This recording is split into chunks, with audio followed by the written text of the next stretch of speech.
주전 431년에 그리스 반도에서 펠로폰네소스라는 전쟁이 벌어지게 됩니다.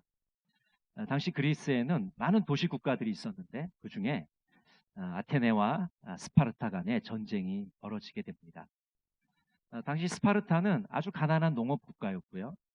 아테네는 강한 군사력을 가진 강대국이었습니다. 그래서 두 나라가 이제 전쟁을 하게 된 것이죠. 아테네는 당시 세계 최강의 해군력을 가지고 있었고 무장한 군인들이 많았고 인구도 많았습니다. 반면에 스파르타는 인구도 적고 전쟁 경험도 거의 없고 무장된 병사도 적었습니다. 그런데 전쟁의 결과는 스파르타의 승리였습니다. 이렇게 스파르타가 이길 수 있던 이유는 이 아테네 왕의 교만함 때문이었습니다. 아테네 왕 페리클레스는 이 스파르타의 능력과 경험을 무시하고 안이한 태도로 전쟁에 임했습니다. 기고만장한 태도로 전쟁을 쉽게 생각했기 때문에 지게 된 것이죠. 그러나 스파르타의 왕 아르키다모스는 자신의 약함을 인정하고 반드시 이겨야 된다는 생각으로 준비를 하게 됩니다. 상대방은 우리보다 강하기 때문에 철저히 준비해야 된다고 생각해서 그는 치밀하게 작전을 세우고 자신의 능력을 최대한 발휘할 수 있도록 그렇게 작전을 짠 것입니다. 어떤 상황에서도 후퇴하지 않겠다는 강한 결단으로 전쟁에 임했습니다. 그렇기 때문에 상대 객관적 전력에서는 아테네가 우수한 것처럼 보였지만은 결국에는 스파르타가 승리를 하게 된 것입니다. 이 펠로폰네소 전쟁을 통해서 우리는 다음과 같은 교훈을 얻게 됩니다. 교만한 자는 낭패를 당한다는 것입니다. 따라해 보실까요? 교만한 자는 낭패를 당한다. 교만하면 낭패를 당합니다. 그러나 겸손하면 조금 부족할지라도 우리는 승리를 맛보게 되는 것입니다. 오늘 본문 말씀을 보면 이 바벨론이라는 제국이 등장하게 됩니다. 여러분 아시는 것처럼 이 바벨론 제국은 당시의 최대 강대국이었습니다. 이집트까지도 격파하고 그 당시 중동에서 상대가 없을 정도의 그런 강한 나라였습니다. 그래서 기원전 586년에 이 바벨론의 느부갓네살 왕이 유다를 침공하고 유다를 멸망시키게 되죠. 그리고 많은 사람들이 포로로 잡혀가게 됩니다. 그리고 이 느부갓네살의 아들 나보니두스라는 왕이 이제 등극을 하게 되는데 이때는 제국이 너무나도 이제 커져서 혼자 통치할 수가 없었어요. 그래서 자신의 아들이 벨사살인데 이 벨사살과 함께 이 제국을 통치하게 됩니다. 오늘 본문에 보면은 이 벨사살의 부친이 느부갓네살로 되어 있는데 이 성경에서는 아들로 번역할 수도 있고 손자로 번역할 수도 있는 단어입니다. 그래서 이 벨사살 왕은 느부갓네살 왕의 아들이 아니라 손자인 것이죠. 그래서 하여튼 아버지와 함께 제국을 다스리게 되는데 이 벨사살 왕은 아주 교만한 그런 왕이었습니다. 그는 귀족 1000명을 초청해서 잔치를 베풀게 됩니다. 술을 마시면서 예루살렘 성전의 그릇을 가져오라고 명령합니다. 느부갓네살 왕이 유다를 멸망시킬 때 성전의 그릇들을 다 바벨론으로 가져오게 됩니다. 근데 지금 잔치를 벌이면서 이 벨사살이 그 그릇으로 술을 마시려고 지금 성전의 그릇을 가져오라고 한 것이죠. 여러분 성전의 그릇은 제사하는 데 쓰이는 것입니다. 거룩한 곳에 쓰이는 그릇입니다. 술을 마시는 데 쓰이는 그릇이 결코 아니라는 거죠. 그러나 벨사살 왕은 이런 만행을 저지르고 있습니다. 또 그는 이방신들을 찬양합니다. 다니엘서 5장 4절에 보면 이렇게 말씀합니다. 그들이 술을 마시고는 그 금, 은, 구리, 쇠, 나무, 돌로 만든 신들을 찬양하니라. 바벨론의 신들은 쇠붙이로 만든 겁니다. 돌로 만든 겁니다. 나무로 만든 겁니다. 살아있지 못한 겁니다. 생명이 없는 것들입니다.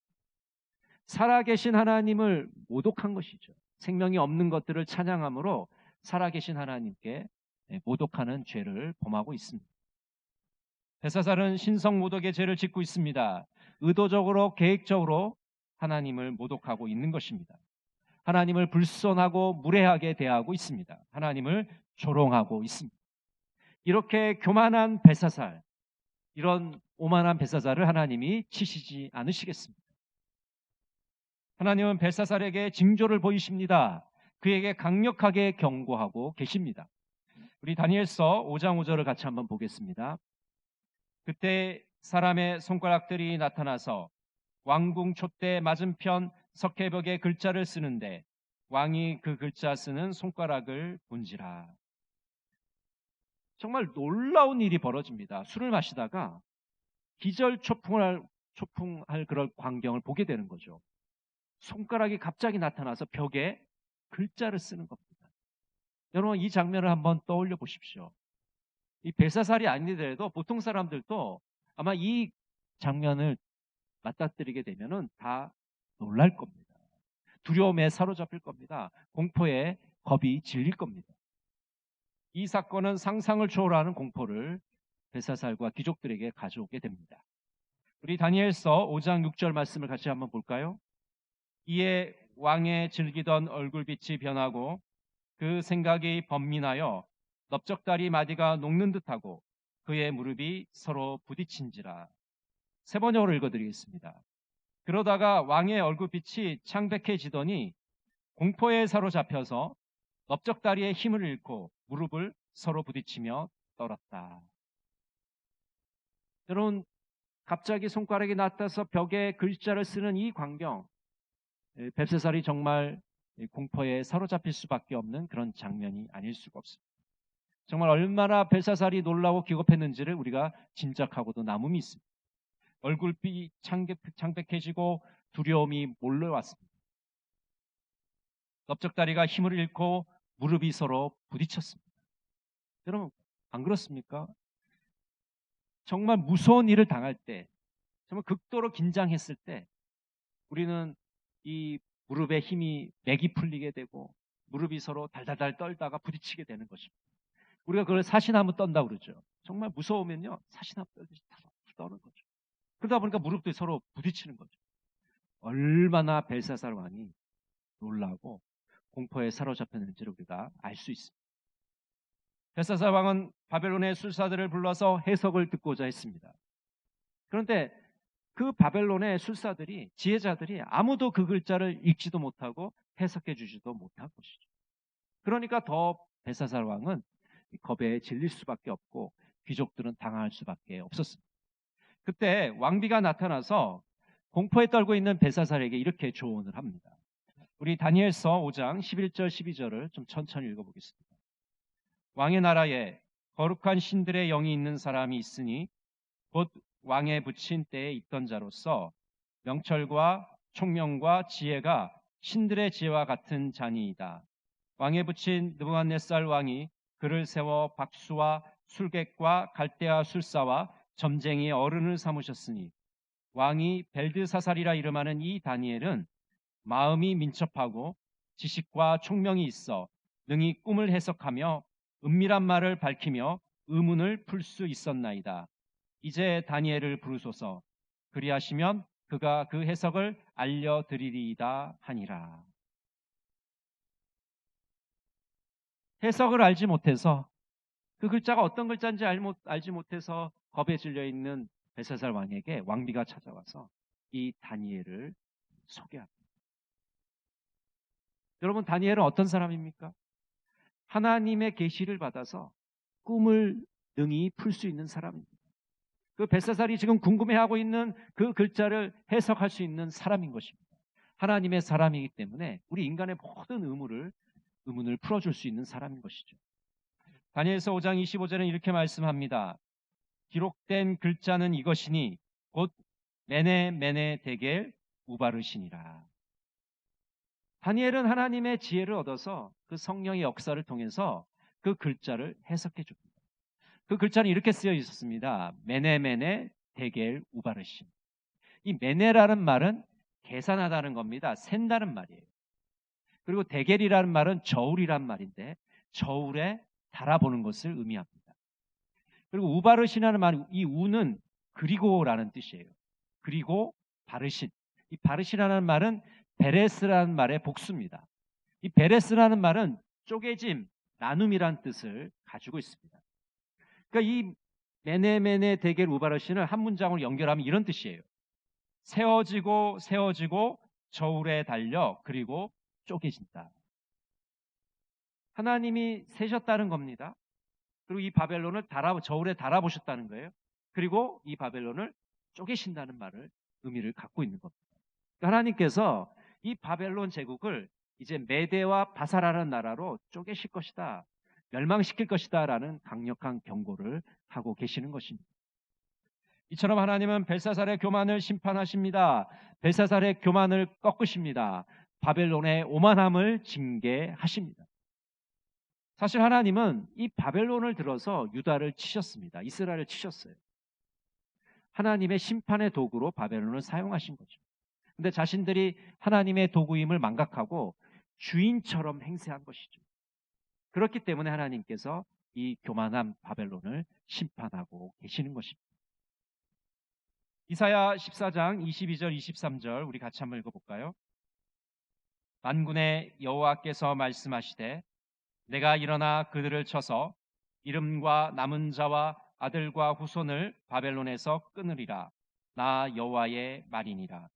내가 또 그것이 고슴도치의 구렬과 물 운동이가 되게 하고 또 멸망의 빗자루로 청소하리라.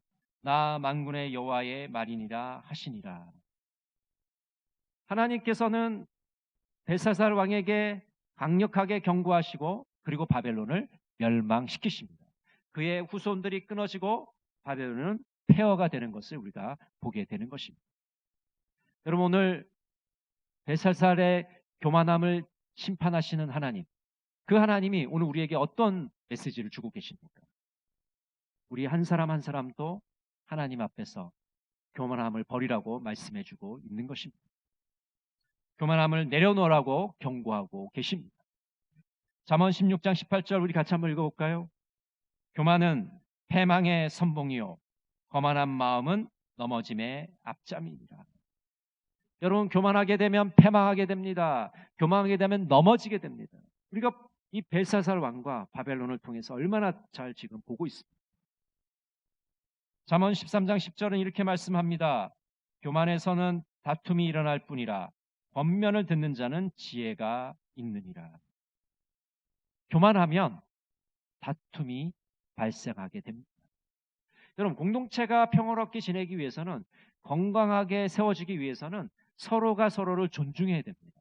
서로의 말을 경청하고 양보하고 배려할 때 이 공동체가 아름답게 서갈 수 있어요. 그렇지만 서로 내가 너보다 더 낫다, 교만하고 오만하게 행동을 하게 되면은 서로 싸움이 생기게 되고 다툼이 생기게 되고 그 공동체는 평화가 깨지게 되는 것이죠. 무너지게 되는 것입니다. 잠언 29장 23절은 이렇게 말씀합니다. 사람이 교만하면 낮아지게 되겠고 마음이 겸손하면 영예를 얻으리라. 여러분, 우리의 마음이 교만하게 되면 낮아지게 만드신다고 말씀하고 있습니다.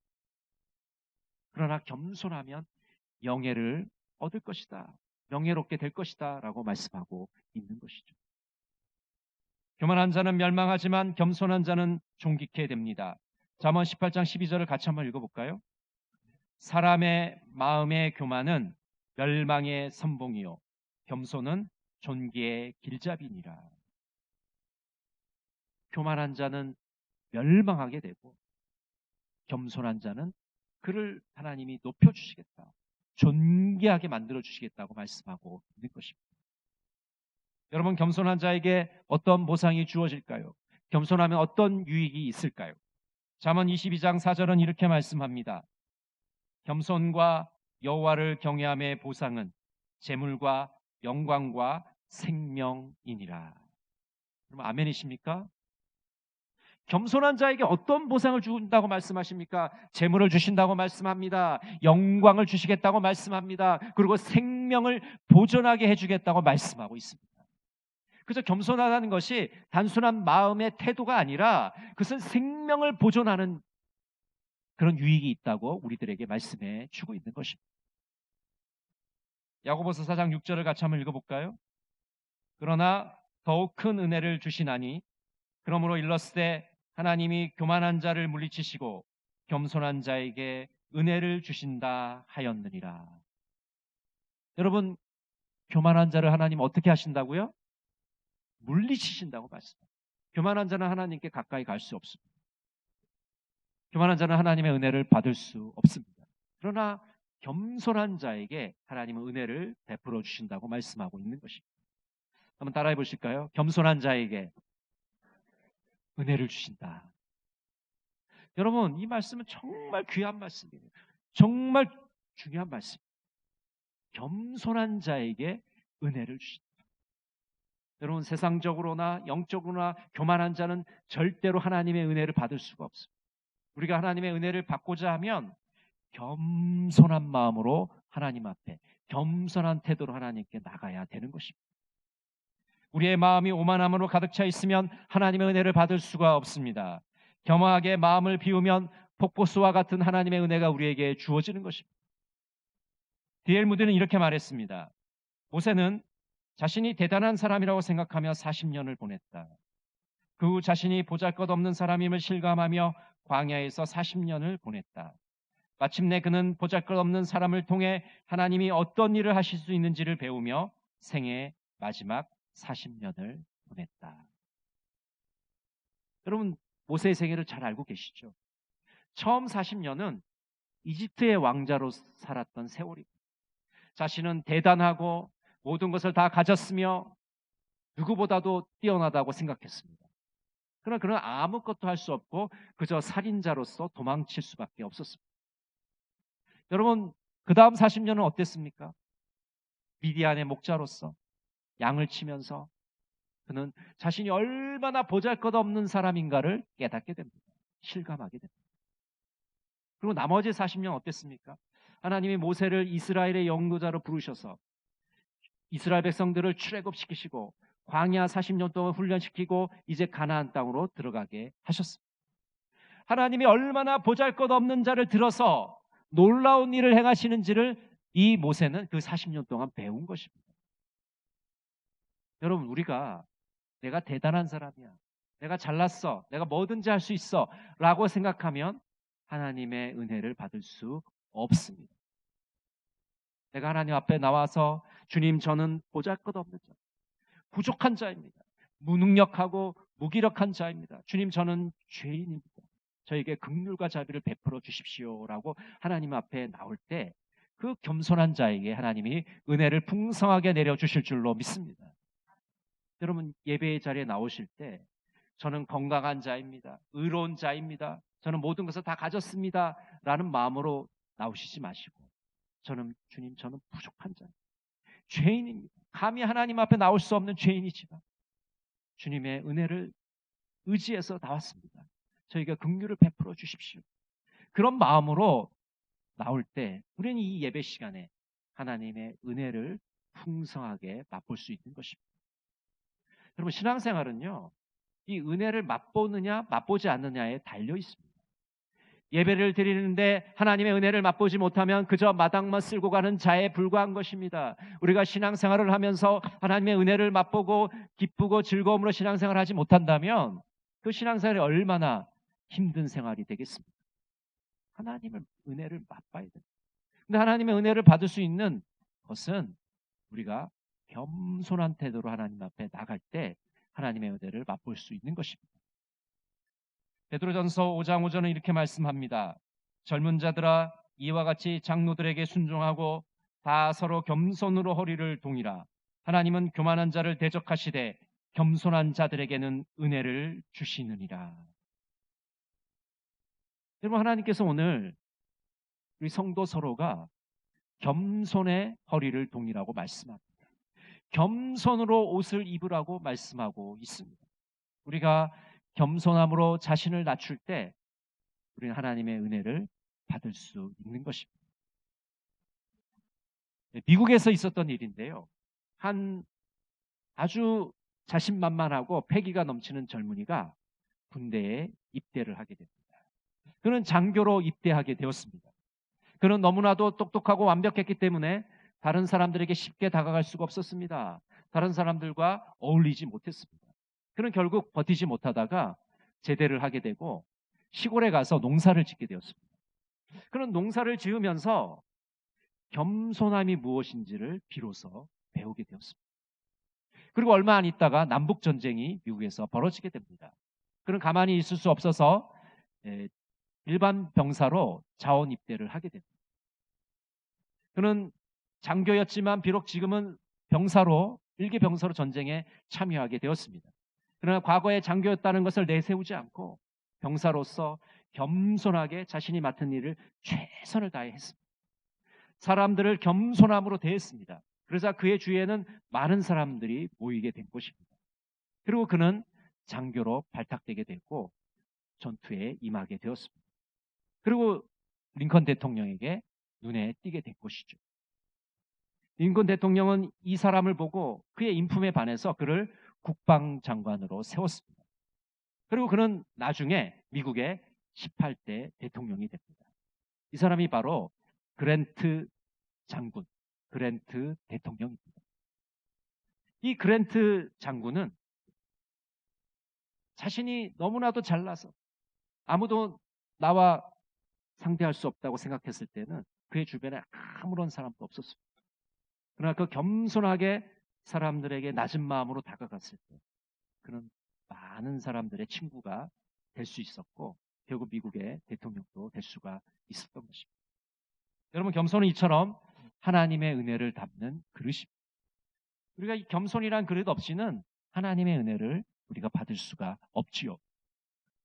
토마스 아켄피스는 이렇게 말하고 있습니다.